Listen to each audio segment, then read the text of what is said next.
Direction le soleil. Le sud, Nîmes, les arènes, bien sûr, mais aussi les costières. Les costières de Nîmes, c'est une appellation qui est la plus méridionale de toute la vallée du Rhône. On est même quasiment à la limite avec le Languedoc, au point que certaines appellations seraient quasiment presque dans le Languedoc et d'autres plutôt dans la vallée du Rhône. Mais ça, c'est une histoire vraiment géographique. On est à la lisière.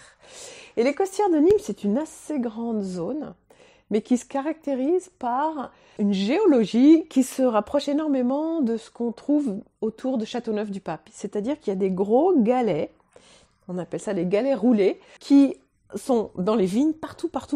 Ça fait comme de gros cailloux, plein de cailloux, qui sont réchauffés par le soleil pendant la journée et pendant la nuit qui restituent la chaleur. Donc, ça fait des vins qui sont quand même plutôt costauds.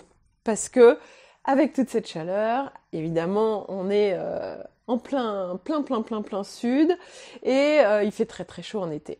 Il fait chaud en été, il y a du Mistral, ce qui fait que le reste de l'année, quand il pleut, parce qu'il pleut un petit peu quand même, le Mistral assèche tout ça et assainit le vignoble, ce qui fait qu'on n'est vraiment pas obligé d'utiliser des produits chimiques pour traiter les vignes. De toute façon, les mauvaises herbes ne poussent pas dans ces gros galets, c'est impossible. Donc, nous voici dans les costières de Nîmes, dans ce très joli domaine qui nous a proposé ce vin costières de Nîmes 2019. Donc un millésime assez récent, mais on est quand même en 2023.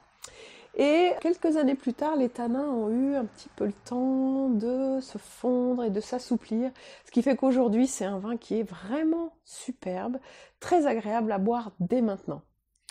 Moitié Grenache Syrah, ça c'est très classique. L'élevage se fait dans des grands foudres de chêne, donc ça marque pas trop le boisé.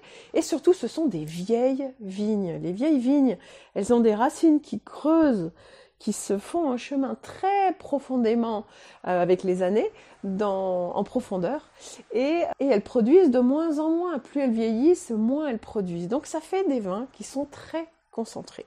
Et vous allez voir, en dégustant ce vin, vous qui êtes abonné chez 3x20, vous allez découvrir cette espèce de saveur un petit peu pulpeuse, suave, des vins qui sont produits au soleil.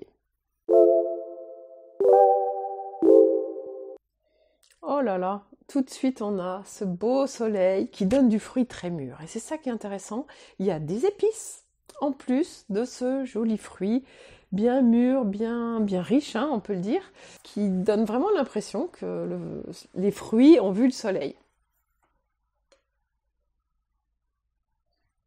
Et les épices aussi. Ça, c'est très lié, le grenache est assez épicé, la syrah est assez épicée, et puis le soleil donne des épices aussi.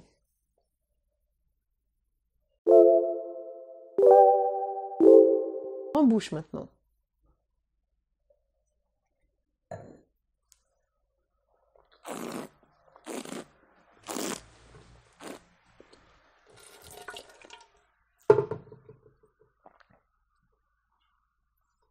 J'attends un peu, parce qu'en fait, on a le milieu de bouche, et puis ensuite, une fois craché ou avalé, on attend un petit peu, et là, en fait, c'est la fraîcheur du vin qui lui donne vraiment de la longueur et qui l'étire un petit peu en longueur. Donc ça, c'est vraiment un très joli équilibre, en fait.